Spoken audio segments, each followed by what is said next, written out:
So, happy Memorial Day weekend and all that.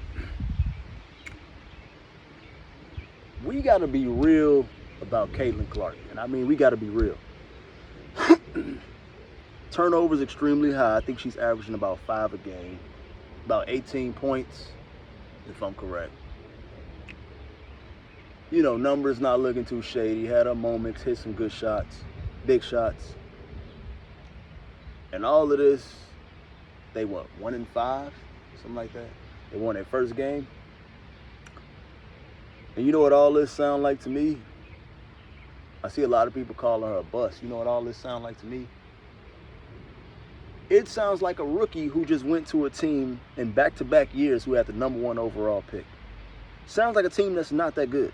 So when you get the #1 overall pick, obviously the next year, NBA, WNBA lottery a little different from NFL. It's not always the worst team that gets it. Rigged, y'all know. But obviously the next year you expect that team to be better.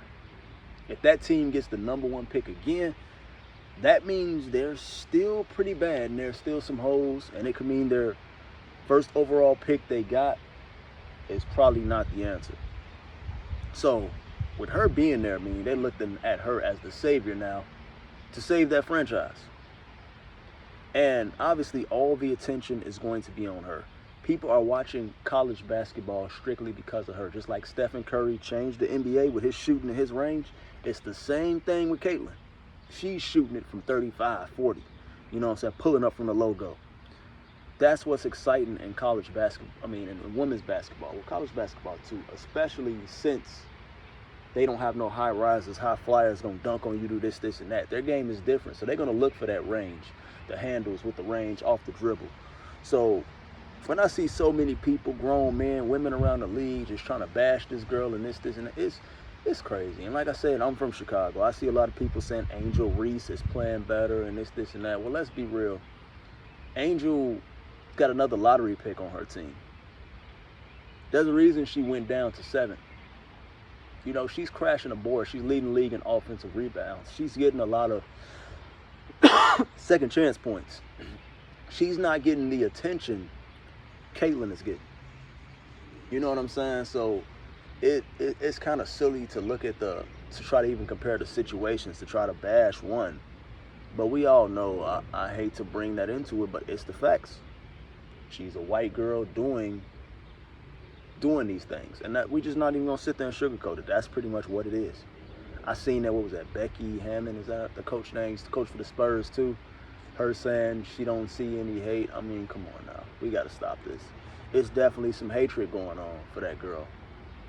And here's why. And that's the main reason why, because she's a white girl doing all this. And people don't like that. You know what I'm saying? Nobody wants to see nobody come into their sport, a field, and to be doing that type of stuff. You know what I'm saying? So that's the big reason, and that's the main thing about Caitlyn Clark. A lot of people don't want to see her. And like I said, with the whole Angel Reese thing, there's a reason she slipped down to 7th. You know what I'm saying? She has a different role for our squad. Camelia Cardozo was drafted 3rd. So she had another lottery pick on her team, as opposed to everyone else already on the roster. So the rosters is different. And like I said, 3rd overall, 1st. So she went to, even still, a better situation. And she's got 2 top picks, 2 of the top picks in college. So I just don't know. It's just, I don't know. James has spoke on it. He said some stuff, but it's definitely some hatred for that girl. And that's pretty much what it is. She's a white girl doing those type of things, and people don't like it, but it is what it is. That's my take. Like, share, subscribe if you're new, and we out. Let me know what you think in the comments, whether you agree or disagree, all that. We out.